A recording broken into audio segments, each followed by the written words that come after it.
Hello and welcome back, my dear students, once again to your YouTube channel. In today's video, I shall be discussing a very sensitive poem for my class 12 IC students. This is a text from your Rhapsody, a collection of IC poems, and the name of the poem is Telephone Conversation by Old Soyinka. But before I begin, let me remind you, if you have been following my videos and you feel they're really helpful, kindly do not forget to give me a like and also subscribe to my YouTube channel. It shall keep me motivated. All right, I am on page 45 of your Rhapsody, a collection of IC poems. All right, about the poet section, we would be reading. Uh, it's the last paragraph of your about the poem. Old Soyinka's poetry has often been described as a powerful and serious agent to social change, and this particular statement reminds me of the romantic poet P.B. Shelley, who had commented that poets are the unacknowledged legislators of society. They are the unacknowledged lawmakers of the society. We always know the pen is mightier than the sword, and through their writings, these poets, the writers, they try to open the reader's eyes towards the social inequalities and injustices. His themes are primarily concerned with the promotion of human rights and African politics, with a lyrical presentation of the rhythms and resonances of language balanced with humor and a deeply felt compassion for the human condition. Appearing initially in the collection Modern Poetry from Africa 1963, Telephone Conversation is a provocative satire. Now, a satire is a piece of work which makes a subtle use of humor to direct the reader's attention to the social problems. Uh, is a provocative satire of racial prejudice, misguided civility, and the power of language. The poem describes a phone call between a landlady and the speaker, who's black, about renting an apartment. The landlady is pleasant until she learns that the speaker is African, at which point she demands to know how light or dark the speaker's skin is. In response, the speaker cleverly mocks the landlady's ignorance and prejudice, demonstrating that characterizing people by their skin color diminishes their humanity. So the poem is a stark commentary on the hypocrisy that exists even in today's time in the so-called educated and modern society. So, educated, modern, and upper class society. So, Telephone Conversation by Old Soyinka. As the title suggests, it's a conversation between two people over a phone call. All right.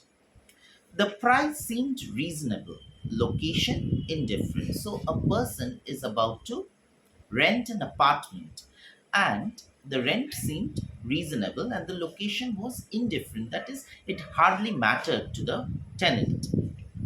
The landlady saw she lived off premises. So the landlady, she said that she is a non-interfering person. She does not live in and around the vicinity of the flat that she is going to put on rent. Nothing remained but self confession. Very important line. So, having seen things turn in his favor, the person who's called up believes that since everything is fine, I need to confess something. Now, the moment the word confess comes in, along with it comes the sense or the idea of the guilt. Now, what is this guilt? This guilt is ingrained in in the person's mind. What is ingrained in the person's mind is through social conditioning. What is the social conditioning? The social conditioning is that society has always made them believe that if you are colored, if your skin is on the darker shade, then your qualification of being a human being can be questioned. So this is the hypocrisy this poet old Soyinka aspires to expose through this poem, that this exists even in today. And even in today, this poem was written in 1963, but this holds true even in 2024, my dear students. We might not speak about it openly, but somehow it is already ingrained in our mind through our social conditioning that people who are dark skinned, who are colored, are not beautiful. You will argue with me saying that no, it is not so. But I can tell you that it is definitely so. Otherwise, this fairness cream ads would not come on television. The skin brightening cream advertisements would not come on the television had it not been so. Okay? So, anyway, let's come back. Nothing remained but self confession. Madam, I warned, I hate a wasted journey. I'm African. So he tells he hates a wasted journey. That is, from his experience, he's telling that many a times I have, went ahead with all the discussions and all about this renting an apartment, and then it so has happened that people have refused to rent their apartment to me because I am colored. So this I do not wish to happen now again. So I do not wish to have a wasted journey. That is, he does not wish to come down and then be told that no, I cannot rent you the flat or the apartment. I'm an African. Silence. And the moment he dropped this, there was an absolute silence. Silenced transmission of pressurized good breeding. Very significant line. Good breeding, civilized breeding tells you that you cannot tell on the person's face that you are not so good looking because you are colored. So the lady remained quiet. Voice, when it came, lipstick coated, long gold rolled, cigarette holder pipped, caught I was foul. But when the person on the other side of the telephone got her composure, it was assumed that she was lipstick coated and she was probably smoking a long gold rolled cigarette. Okay? And after that, she peeped. Now, why are these little details important? Lipstick coated, long gold rolled cigarette holder. These are important to highlight that the person on the other side of the telephone could perhaps be someone from the upper class society, aristocratic society. That's why she was with the lipstick on, very properly dressed, holding a cigarette, a mark of your affluence. Okay, so high class people or high society people have been behaving in this manner. So, what I was foully, that is, after the lady got her composure and then spoke, this person, this African, was caught foully. Why? Because of whatever she said. Now, what did she say? How dark? I had not misheard. Are you light or very dark? Button B, button A. So the lady asked, how dark are you? What exactly is your skin color? What is the degree of darkness of your skin? And you see, this is written in capital letters, so stressing on that, emphasizing on that. And he says, I had not misheard. So I couldn't believe that I'm hearing this again. That how dark are you? Just now, the speaker had pointed out that she belonged to upper class society. She supposedly had good breeding. She was supposedly lipstick coated. She was probably smoking a cigarette. All the markers of high class society. But then what does she come up with? How dark are you? So, exposing the hypocrisy, the fallacy that is there in our so called educated, modern, upper class society. Are you light or very dark? What exactly is your skin tone? You say it is you're an African. Are you less dark or extremely dark? Button B, button A. In telephone booths, they used to have button A and button B. Button A would be, to continue the call, and button B, if you press, the coin would come out, and that call would get cancelled, sort of thing. So, which category do you belong to, button B or button A?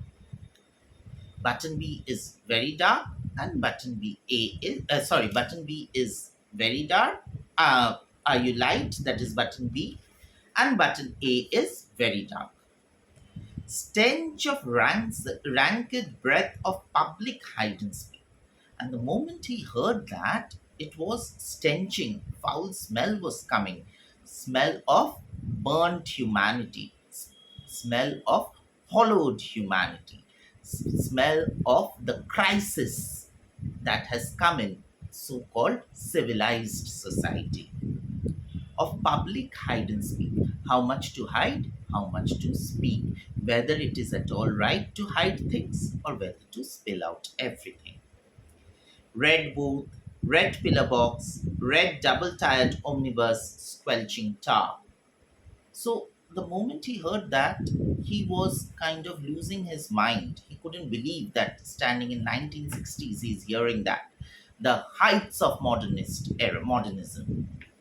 Even I wouldn't say modernism, it is postmodernism when the world is opening up to newer ideas, newer things. So he's seeing red booth. The telephone booth he's standing and talking from is red in color. He sees a red pillar box, red double tired omnibus is passing, and the over the pitched road. So he's seeing all of it. So he sees color everywhere. These colors are okay with the people of modern world, modern society, high society, but not his skin color. So he's unable to, come to terms with these things. It was real, and he was unable to believe that this is real. It is 1963. Shamed by ill mannered silence, the silence that pervaded in this interim period ashamed him. Why? Because he was unable to believe that so called civilized men who are so prim and proper, speaking so fluent English, so polished language, could be so hollow from within. Surrender pushed dumbfounded men to beg simplification, and he had to surrender himself that, okay, tell me what is it. Push dumbfounded meant that dumbfounded is when you lose your speech completely, the ability to speak completely, to beg simplification. And he requested, could you please simplify? What exactly do you want to know? Dark, light, dark, I'm unable to understand. Considerate she was. Now the lady became considerate. Now look at the irony here or the sarcasm here, varying the emphasis, and she shifts her tone a little bit. So language comes into play. Are you dark? And again she asks, are you really dark? And that too in capital letter, emphasizing on the skin color only, or very light. Revelation came. So, okay, this is all she wants to know. You mean like plain or milk chocolate? What do you want to know? Am I a milk chocolate color or am I plain chocolate color? Plain chocolate is extremely dark and milk chocolate is a little lighter. Her accent was clinical, crushing in its light impersonality. So, what she wanted to know is clinical details, minute details. Rapidly wavelength adjusted, I chose, and then this person, the African, got his composure because he was also an educated person. And by education, I do not mean degrees. Educated in the real sense of the term, by not only by knowledge, but by understanding, but by maturity, the ability to assess things in proper light. And then he chose to say, so herein comes in the language. Look at the language the lady was speaking. Perhaps she was also educated, but by degrees, but by, you know, degrees on paper and not in reality. So this person decided to say West African sepia. My skin color, as you would say, is West African sepia. And as an afterthought, down in my passport. And then he says that this is what is written in my passport about my skin texture. Silence for spectroscopic flight of fancy. And then there is silence. This is a, by the way, your alliteration. Silence for spectroscopic. Spectroscope is that instrument through which you can, assess the colors of the rainbow. And there was silence because this lady is trying to, gauge in her mind what exactly is West African sepia. Flight of fancy, again an alliteration. That is, she's giving her imagination free run to assess what exactly does this person mean by West African sepia. Till truthfulness changed her accent, and then she was unable to fathom what this man had said and finally admitted, hard on the mouthpiece. What's that? So see her level of education. Conceding, don't know what that is. I really do not know what does that mean. It is all right, my dear students, to not know everything in life. But then, how can you judge a person or assess a person based on a person's skin color? It's vehemently wrong. Like brunette. So he said, I look like a brunette. That's dark, isn't it? Not altogether. Facially, I'm a brunette. See how he is uh, choosing his vocabulary to give back the lady what she had asked. The lady is getting paid back in her own coins. Facially, I'm a brunette, but madam, you should see the rest of me. So, my face tells you that I'm brunette, dark skinned person, but my entire body is not absolutely dark, as you would say. Palm of my hand, soles of my feet, because this lady had asked for clinical details, so she is giving back his clinical details. Palm of my hand, soles of my feet are a peroxide blonde. They're not absolutely dark, they're yellowish brown in color. Friction caused foolishly, madam, by sitting down has turned my bottom raven black. Raven you've come across in your Macbeth. The raven itself is horse. Raven is a bird of the crow family, which is extremely dark in color. And he tells, the palm of my hand and the soles of my feet are yellowish brown. But my bottom, my back, is absolutely pitch black. One moment, madam, and that's not the end. Please hold on, madam. Sensing her receiver rearing on the thunderclap. So this man, this African understood that this lady would be hanging down the phone, would be keeping down the receiver with a thud because she's visibly disgusted with so much of details. About my ears, madam, I pleaded. Don't you want to hear what color my ears are? Wouldn't you rather see for yourself? Wouldn't you like to see for yourself and judge what color my ears are? Since you're so concerned about the colors, let me give you all the details about the colors of my body.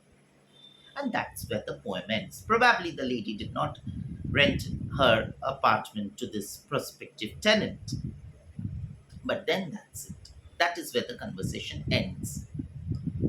So, old Soyinka, through this poem, exposes the hypocrisy that is there in within us, that is there in the so-called civilized society, in the among the erudites, in the civilized people's mind.